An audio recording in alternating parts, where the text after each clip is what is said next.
you are about to hear is not science fiction or conspiracy theory, but a glimpse of what is going on behind the closed doors of the United States Pentagon. In a small auditorium labeled BC 232, a man is presenting a discussion on how the military-industrial complex can spread a virus and use a vaccine to extinguish what the Pentagon calls undesirable human behavior. Specifically in this case, religious behavior. This is dark science, my friends. With all the mandatory vaccine programs in the United States, do not be deceived for a moment that something like this will not, or possibly hasn't already, been used on the American public. Let's take a look, shall we? Excuse me, on the left over here, we have individuals who are religious fundamentalists, religious fanatics, and this is the expression, RT-PCR, real-time PCR expression of the VMAT2 gene. Over here, we have individuals. So let me complete. So over here, we have individuals who are not particularly fundamentalists, not particularly religious, and you can see there's a much reduced expression of this particular gene, the VMAT2 gene.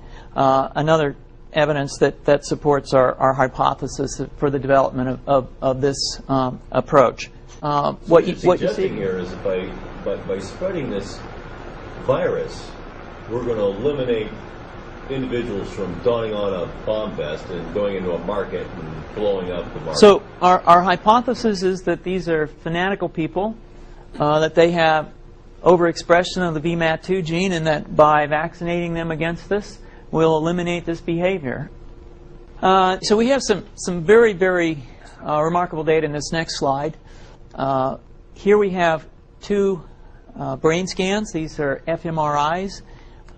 These are two different individuals with different levels of expression of VMAT2.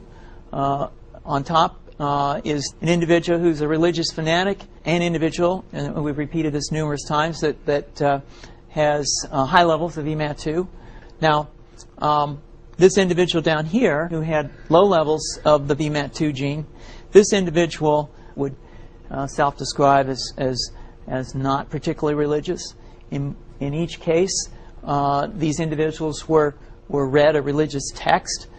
This individual lit up the right middle frontal gyrus, shown here, and that's a part of the brain that's associated with theory of mind.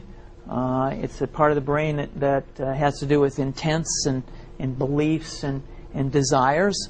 In marked contrast, here's an individual who would not particularly self-describe as religious, and when they're read a religious text, what you see is that this part of the brain called the anterior insula lights up. This is a part of the brain that's associated with disgust or displeasure on hearing something. So you're suggesting I take a CT scan with me when I'm evaluating people to determine whether to put a bullet in their head?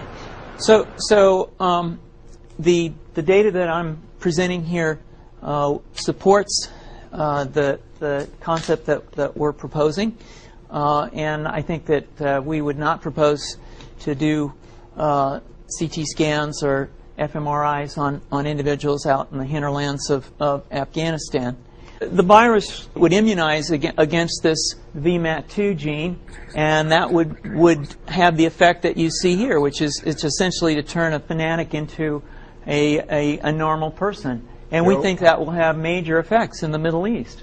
How would you suggest that this is going to be dispersed? Aerosol? Well, so the present plan and the tests that we've done so far have used respiratory viruses, such as flu or rhinoviruses, and we believe that that's a satisfactory way to get the exposure of the largest part of the population. Most of us, of course, have been exposed to both of those viruses, and we're quite confident that this will be a very successful approach. This is fascinating. What's the name of this proposal? Yeah, so the name of this project is FunVax, which is the vaccine for religious fundamentalism. And you have a proposal already? The proposal has just been submitted, and I think that the data that I have shown you today would support the development of this project, and we think it has great promise.